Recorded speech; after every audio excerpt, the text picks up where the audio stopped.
Only for today is Bava Metzia 83a, and we're going to start on the second wide line on Daf Pei Gimel. Really, the Gemara is continuing with the brayta that's dealing with what's the law with respect to somebody who hires workers and the workers break his materials through their own negligence. So the workers were carrying the barrels and they slipped and they broke. So us, Rabbi Yehuda Lamema, Rabbi Yehuda says, Shomer Chinam, that if the person who was moving the barrels was unpaid watchman, Yishavha, then he has to take an oath that he wasn't negligent. But if he was a no-say Sachar, but if he was a paid worker, Yishalim, then he'd have to pay for the damage that he did through his negligence. Hai Kadina v'Hai Kadina. And they're each follow their respective laws. The Shomer Chinam is generally speaking exempt except if it's negligence. And the Shomer Sachar is responsible for theft and loss. So us, Rebbe Lazar Memer, and the Rebbe Lazar comes along to say in Gemara Rebbe Meir that halacha they have a tradition like Rebbe Meir. What's the position of Rebbe Meir? Rebbe Meir says that both of them could actually swear. He says really the law is like Rebbe Meir that even the Shomer Sachar is able to swear and be exempt in this case. Utamiani, but I am astonished. I don't see how either one of them could really swear. So, okay, fine. Maybe the Shomer Chinam, the unpaid watchman, he could swear that he wasn't negligent. Fine. That goes within the realm of the laws of the Shomer Chinam. Unless Shomer Sachar, but the paid watchman, Amai Mishtaba, why would he be able to take an oath? Amai Mishtaba, Kilo Pasha, even if he wasn't directly negligent like the Shomer Chinam, he has the Shomer Sachar is responsible for theft and loss, so he should have to pay. So, Ella Shomer Sachar. So therefore, and even the Shomer Chinam. Let's go back to the Shomer Chinam. Says Rebbe Lazar, Hafilo Shomer Chinam. Nami. Okay, why can he swear and be exempt? Hatenach b'makom medron if it was like a sloped place where he was, so it wasn't his negligence. But shelo b'makom medron. But if it's not a sloped place. Is he really able to take an oath that he wasn't negligent? And even if it was a slope, Nami, still, how are we going to even if it's a slope, meaning say if there's no slope, he was negligent, how can he take an oath? And even if it's a sloped place, how could he take an oath? Okay, granted, where there is no witnesses, but where there are witnesses, before he takes an oath, let him bring witnesses and be exempt. If there's nobody who's there, if there's no other proof, then you go to an oath. But if there's evidence, there's proof, let him bring a proof. So in this case, it's in public. People are movers, there's security cameras, there's witnesses, there's a doorman. They don't just go rushing to an oath. That's what Rebbe Lazar is saying. And so in that context, we have a few stories to end out our chapter. And remember, the chapter is called Asochar Asa'umnim. You're paying workers. We've established the letter of the law, but you'll see that the Talmud is going to conclude this chapter that there's the law and there's the beyond the letter of the law. So look at these beautiful stories. So there was a man who was carrying the barrels of wine through the streets of Mechuzah, and he broke it on one of the poles that were jutting out in the streets. Also, so he came before Rava. Rava said to him, I'm not rushing to let you guys take an oath. In the markets of Mechuzah, there's a lot of people. Zil, I see Raya V'Pater. Go bring me proof of what happened. Go do your due diligence. Get me one of the witnesses. Go to the shops. See who saw it and bring me evidence, and then you'll be exempt. Bring me evidence that you weren't negligent. And normally Rav Yosef Berei, come on, Ki'isi. He says like, whom like Isi? I'm like, in Ki'isi, Sfiro and Kavasi. I rule like Isi. First, you have to work really hard to get the evidence before you go and take an oath that you weren't negligent. So there was a man who said to his friend, Zil Zabali Arba Mea Dani Chamra. He says, go buy for me 400 barrels of wine. Also Zabali, when he bought it for him, was Sof, also Kameh. In the end, he brought the barrels of wine.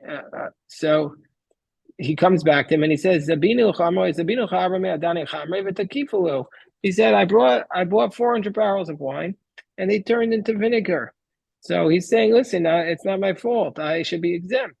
This was an accident. So he says to them, so Rava said, Arba me'adani chamra takifa kawa is slow mill. So he says, if it's truly like you're saying, if you're buying 400 barrels of wine and that they turn to vinegar, that's such a tremendous loss. People would know about that. There would be evidence of when it happened. Zil Aisaraya, go bring me a proof to me. He says, bring me a proof that when you bought it, it was actual wine. How do I know that you didn't have 400 barrels of vinegar in your possession already? You have to bring a proof. You can't just take an oath there. Everybody would know about 400 barrels of wine. It's a big purchase. So then he says, next case. Before we go to the next case, Rav Yosef Bereit. So Rav Yosef, son of Rava, says to him, come on, who are you ruling like? Ki'isi? Are you ruling like Isi? I'm like, in Ki'isi, Usviro and Kavase. Yeah, I'm ruling like Isi. Third story. Iskin Rav Chia Bar Yosef B'Sichra.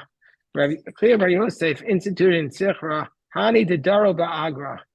V'itbar, Neshalim Palga. So these people used to carry these loads with like a yoke, and the problem was that what they were carrying was too heavy really for one person, but it was too light for two people.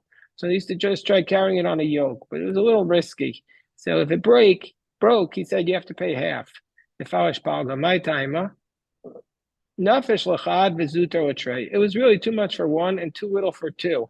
So therefore, karav onus v'karav l'pshia. So therefore, it's possibly an accident. Part of it is an accident, but part of it is negligence. So therefore, you have to pay. Bedigua mishan kua. If it was something that was typically carried by two people, and you try carrying it by yourself with this type of yoke, then you have to pay double. Then you have to pay the whole thing, not just half. Now we have the following story, which we end our chapter with. Rabbi Bar Chanan, Tabule Hani Shikulai, Chavisa de Chamra. So he had these people carrying his barrels of wine, and they broke it in a manner that they were negligent. Tabule Hanu Shakulai, Chavisa de Chamra. They broke it in a manner they were negligent. Shakul Dimayu. He took their coats as a payment. He says, listen, you broke my barrels of wine. You were negligent. It's very clear by the letter of the law that you have to pay me. Also, Amrulei Rav. So they came and they complained to Rav.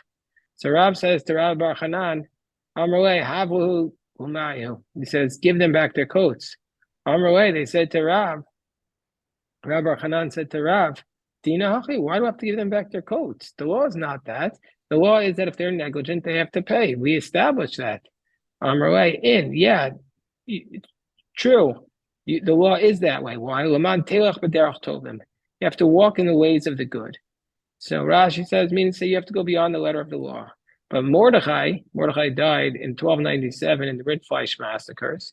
Mordechai says, we see from here that the court has the right to force somebody to go beyond the letter of the law. Kofin alaf nimashur sadin.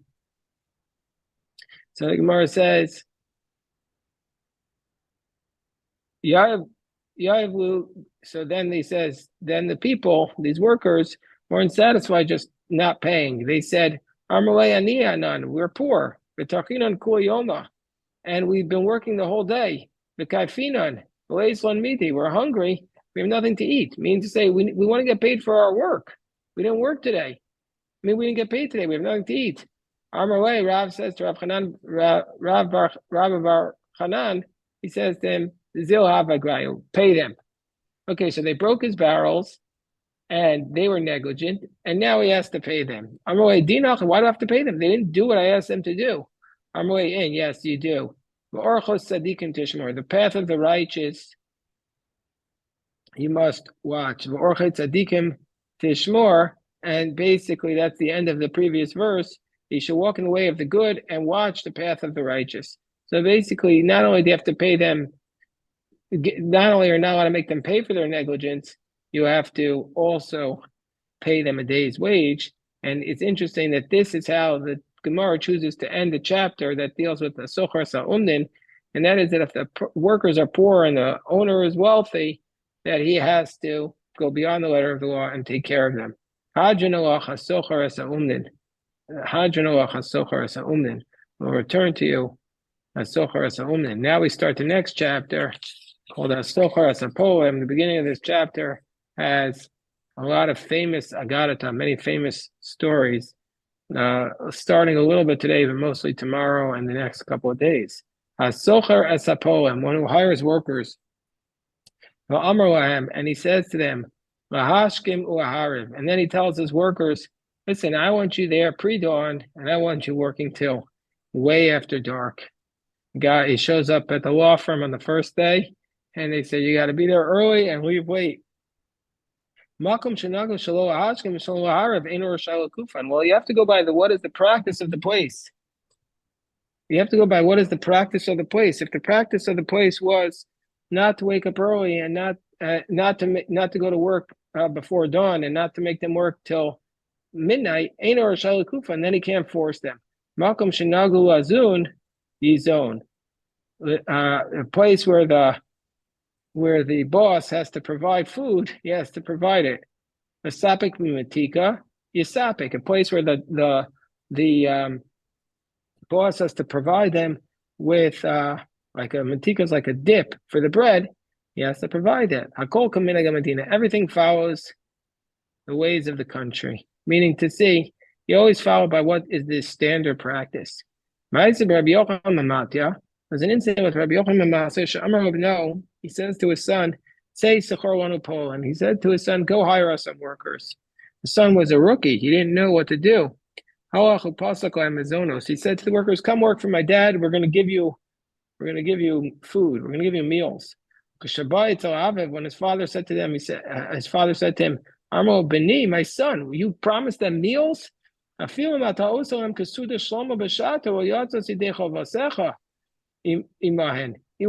if you're going to give them a meal like Solomon, it's not going to be enough. You won't have fulfill your obligation. Because they're the children of Abraham, Isaac, and Jacob, and the meal of Abraham was greater than the meal of Solomon, as the Gemara is going to tell us on Daf Pei Vav. So you didn't do enough. You entered into this agreement, and it's impossible to fulfill. You're going to have to provide them a meal like Abraham, Isaac, and Jacob. Good luck with that. Quickly go back before they start to work and change the deal and say say, you can work for me, but I'm only giving you bread and beans. Rabbi Shimon Gamliel says, Rabbi Shimon Gamliel said, no, you don't need to say that. Everything follows the standard business practice. Standard business practice is to provide, a meal of bread and beans for lunch. That's all you have to provide. So the Gemara says, well, pshita, it's obvious that everything follows the way of the country, the way of the place where you are. And if the practice was that you work 9 to 5, you can't just suddenly demand from the workers that they show up 6 a.m. to 10 p.m. I mean, it's obvious. The Gemara says, no, no, he's paying them more money. The boss says, I'm giving you a big salary. So now you're mine. You come in 6 a.m. and you leave at 10 p.m. Gemara says, no. He might have thought,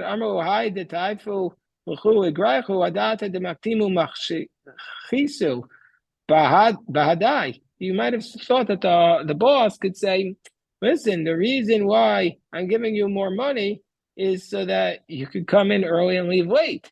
That's why. Why do you think I'm paying you more? He doesn't get that claim. The Amrulai, they could say to him, they could say, no, the reason why you paid us more was not that you could get us extra hours, but that we could do better work. I'm a better carpenter. So anyway, we see from here that you have to clarify the hours of work before you start to work, or else they go back to the standard practice expectations that were standard throughout the city. Amar Reish Lakish on the top of 83b. Paul b'knis also mishalo. B'yitziaso mishal ba'abayis. That the worker, when he gets there, we put it. He has to get there on his own time. But when he leaves, he can leave on the workers on the boss's time. Means let's say he's supposed to work from sunrise to nightfall.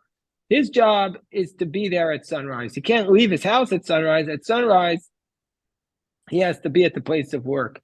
B'knisaso mishalo, meaning to say he has to leave at dawn to get there at sunrise. But excuse me, just the opposite. B'knisaso, Rashi says, means when he's coming back from the fields. So therefore, uh, basically, what that means is when he's leaving the his work at the end of the day, he has to leave on his own time, meaning to say only once it's nightfall. He's supposed to work till nightfall. He can't say, well, I'm going to leave at dusk, so I get home at nightfall. But the Knisa, so when he goes B'knisaso mishalo, meaning to say b'yitziaso shel ba'al bayis, b'knisaso mishalo, b'yitziaso mishal bayis. So b'knisaso, when he's coming back into his own town, his own home at the end of the day, that's deducted from his own hours. So meaning to say he can't leave before nightfall. But yitziaso, but in the morning when he went out from the city to go to work, that's mishal ba'al bayis, meaning to say if his job is sunrise to nightfall, he leaves his house at sunrise. He doesn't leave his house at dawn to get to the fields by sunrise. How do we know this? Because the pasuk says, "Tizrach hashemesh ye'asefun ve'al ma'onosam soon."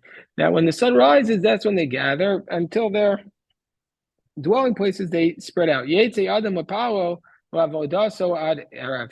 A person goes out to his work and to his work until evening. And so we see from here that in the morning, in Psalms, it's saying that in the morning, the animals gather to go from their dens to the place.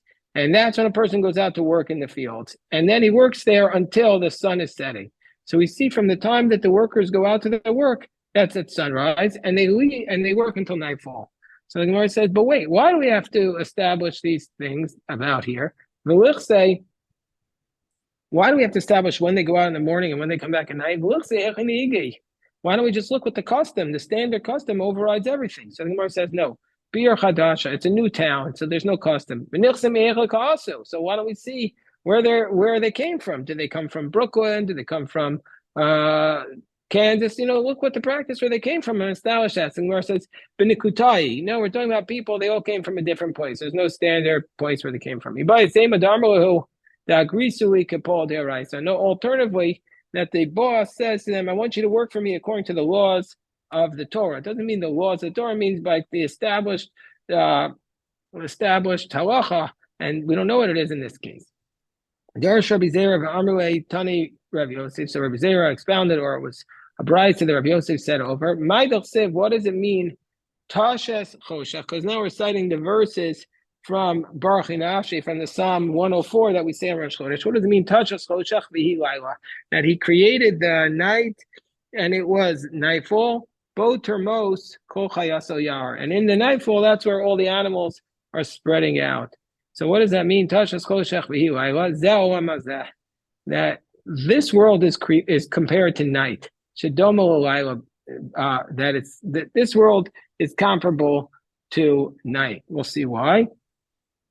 Bo termos kol chayaso yar, in the night, in this world, all the animals spread out. That refers to Rishayim Shabo Shadom Lachaya Shaviyar. This refers to the wicked people who are compared to animals in the forest. Tizrach Hashemesh Yeyasfun Vamonason Yerbatun Tizrach Hashemesh. Tizrach Hashemesh. What does that mean? The sun rises. Litzadikim Yeyasfun. When in the next world, in the sun will rise, then the tzaddikim will gather up, and Rishayim and Yeyasfun Rishayim will get Gehenna. And the wicked ones will gather to hell, to Gehenna. Yasfin Rishon Gehenna. Some Yerbatzun. And what does it mean to their dwelling places? They will spread out. It means even in the upper world, every tzaddik has his own dwelling place. I once read a piece by Rabbi Elio Dessler.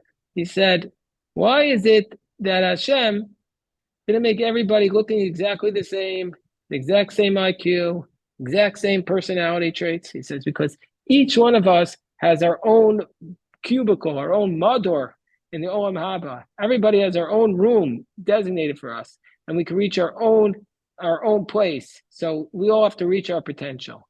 So he says, there isn't any other tzaddik that that that can't get to his own dwelling place. Meaning to say that every tzaddik has their own special room in the world to come if we reach our potential. Yatsa Adam with power. What does it mean that the Yetze Adam with power? What does that mean? The man goes out to his work. Yatsu tzaddikim l'kabel scharon. That the righteous are going to go out in the world to come to get the reward. U'avodaso ad arav. That refers to a person who did his work until the day of his death, that he continued to work completely in service of Hashem. Shimon. So now, by the way, this is unbelievable. So we're coming up on Lag BaOmer, and these are the dapim having to do with Rabbi Elazar bar Rabbi Shimon, Rabbi Elazar, the son of Rabbi Shimon bar Yochai. And we know that Lag BaOmer, we say that it's Hilul of Rabbi Shimon bar Yochai, it's the Yortz of Rabbi Shimon bar Yochai. Rabbi Elazar and Rabbi Shimon, they hid in the cave for 14 years, running away from the Romans. But here, it's very ironic, a very difficult story, because here it looks like Rabbi Elazar, after he was freed, began to work for the Romans. So Ashkachahu Paraguna, they found an officer. Rabbi Elazar Rabbi Shimon found an officer, Katafis Ganve. He was grabbing a hold of the robbers. His job was to be the marshal, to arrest people.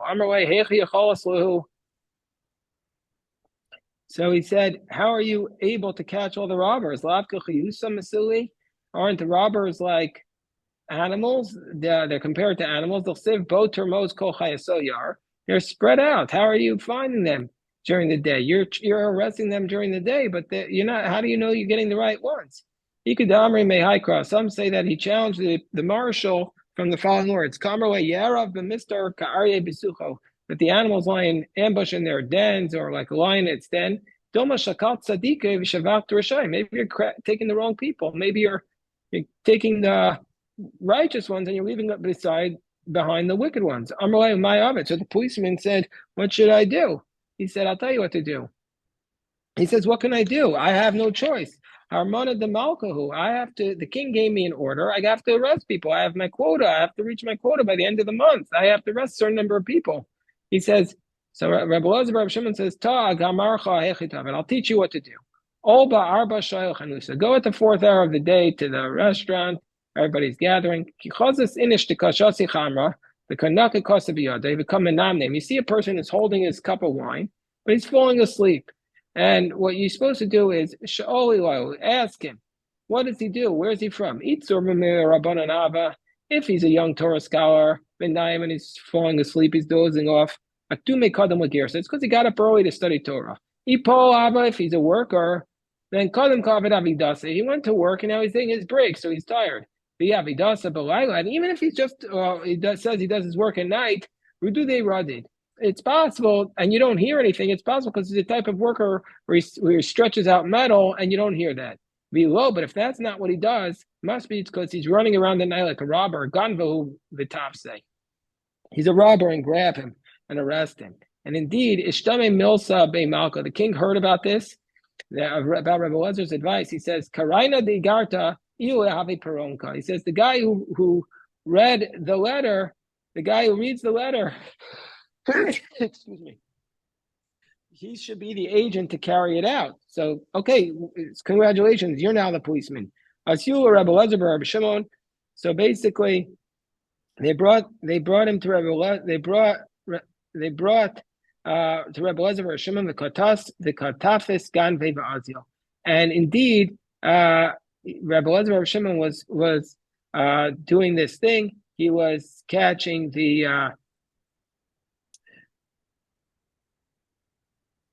and he was catching all the robbers. So basically, they brought that policeman to Rabbi Shimon Elazar, and he was telling them exactly what to do.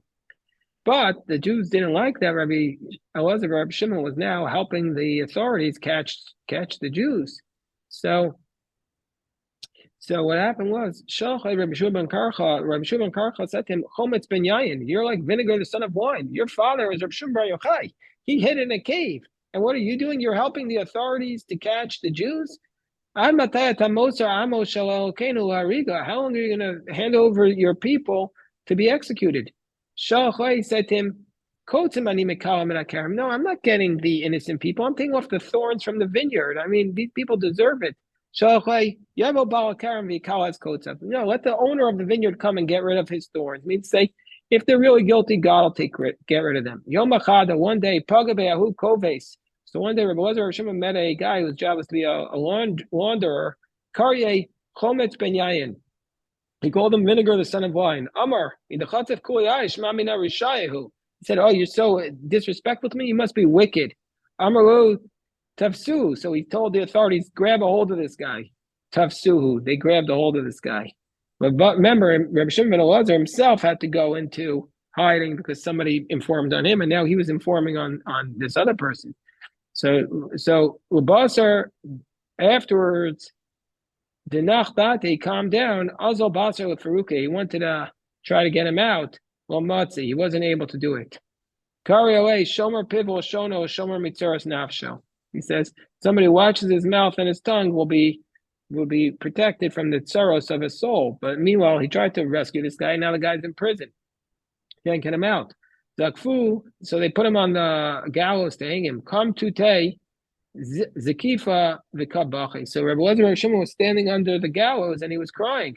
Amrulay. So the guy who was about to be killed, they said to him, it's clear exactly who said to him. Some say, our text says basically who said to him, that the people around him said to him. But the Bach, the 16th century, Rabbi Yoel Circus, he says that after they put him on the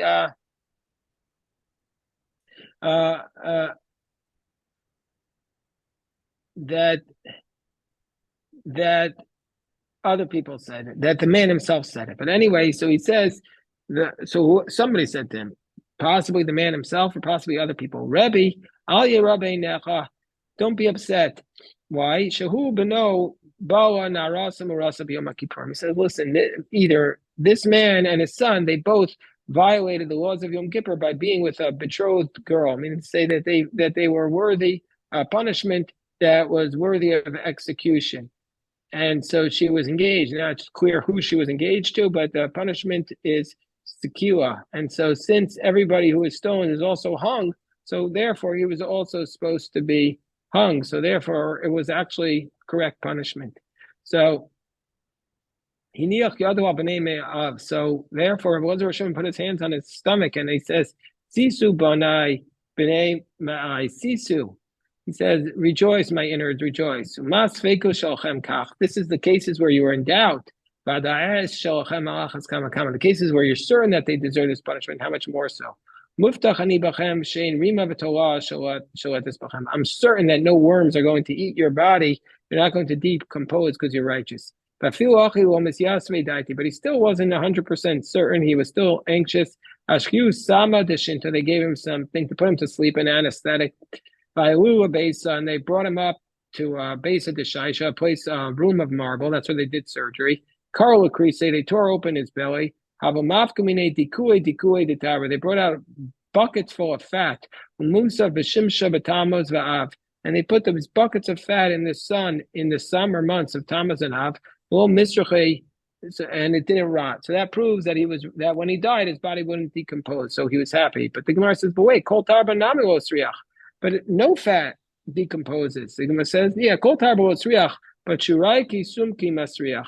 Generally speaking, the fat doesn't rot, but the stuff, the veins or the something connected to the fat that represents the meat that was in there, that would decompose.